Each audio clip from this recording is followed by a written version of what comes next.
Have you ever stopped to think about what it really takes to stand by a message when it feels like the whole world is trying to tear you down? Today, we're diving deep into the strategy used by the people of Makkah, the Quraish, to reject the Prophet Muhammad, a man they themselves had nicknamed the Truthful.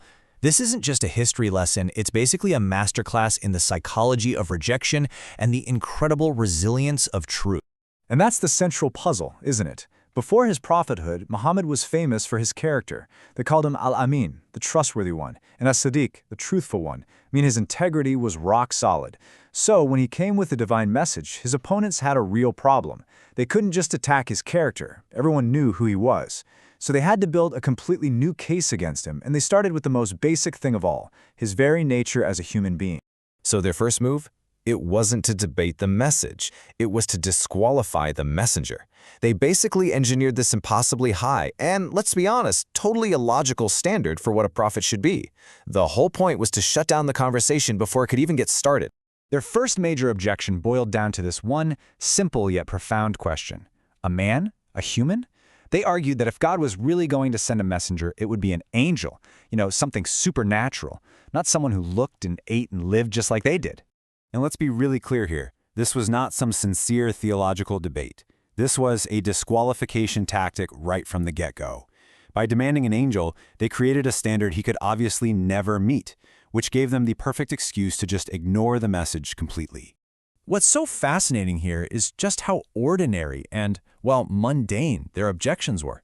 They were complaining, why does this messenger eat food? Why does he walk around in the markets? They were pointing to his normal, everyday human life, not as a way to connect with him, but as proof that he couldn't possibly be from God. And right here, you see the huge disconnect. They saw his humanity as a weakness, a flaw.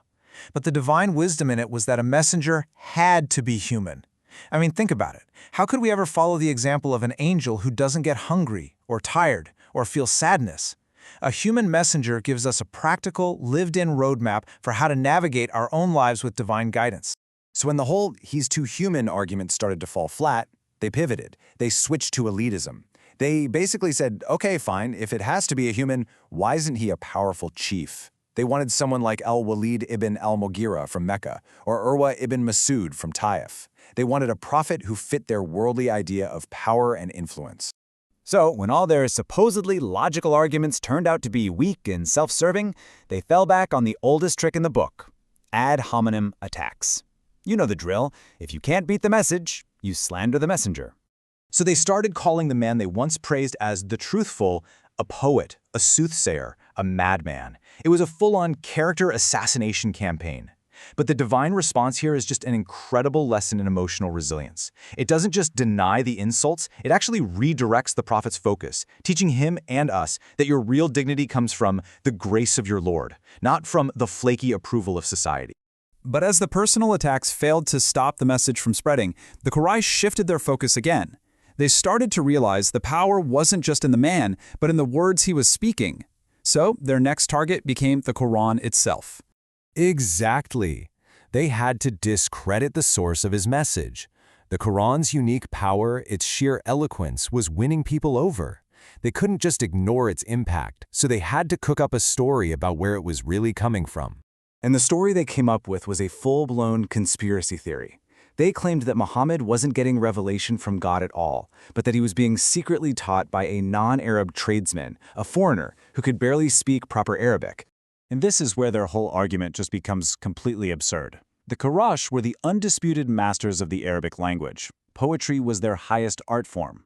They knew better than anyone that the Quran's linguistic beauty was on another level entirely. The idea that some non-native speaker could be its source was just ridiculous, and it really shows you how desperate they were getting. And in the end, the Quran itself just lays down the ultimate challenge. It says, you think this is man-made? Fine. You, the masters of language, get together with all of humanity's genius and just produce one chapter like it. And of course, they never could. This single challenge shifted the whole basis of proof from a temporary physical miracle to an enduring intellectual one that we can still see today. Okay, so now that all their public arguments have pretty much crumbled, we get to peel back the final layer. See, the objections about angels and eloquence, they were never the real issue. The true reasons for their rejection were way more personal and much, much more deeply ingrained in who they were. You see, all the arguments we've covered so far, they were just a smokescreen. They were rationalizations, crafted for public consumption. The real motivations were rooted in something much harder to let go of: their identity, their culture, and their entire way of life. This verse, wow, it cuts right to the absolute heart of the matter. When they were faced with revealed truth, their final line of defense was simply, "This isn't what our ancestors did." Their loyalty wasn't to what was true, but to what was familiar. And that really highlights a timeless human struggle, doesn't it? The conflict between truth and tradition, and the choice we all have to make.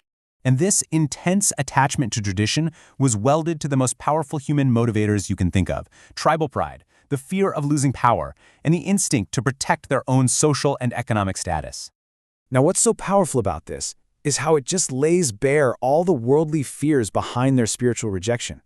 This new message threatened their entire social structure. It challenged tribalism by saying piety was more important than your family name. It threatened their status as the guardians of all the idols in Arabia. And, crucially, it threatened the economy of Mecca, which was built on people making pilgrimages to those very same idols. And yet, despite this comprehensive, multi-layered strategy of rejection, from setting impossible standards, to personal insults, to desperately clinging to the past, the message didn't just survive, it was actually destined to triumph. This final part of our breakdown looks at the divine promise of that victory.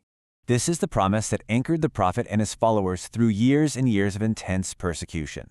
It's presented almost like a universal law, that in the grand scheme of things, truth and its messengers will ultimately come out on top. The opposition, no matter how powerful it seems, is always temporary. So, the core lesson, the main takeaway from this entire story, is one of steadfast patience. The victory that's promised isn't always instant or easy, but it is presented as a certainty for those who hold on to the truth with perseverance. So here's the thought I want to leave you with. This whole story reveals a fundamental human tendency. When a truly transformative idea is rejected, the objections are rarely about the idea's own merit. More often than not, they are a defense mechanism, a way to protect a comfortable tradition, a position of power, or a worldview that feels safe. And understanding that difference is absolutely key to understanding our past and our present.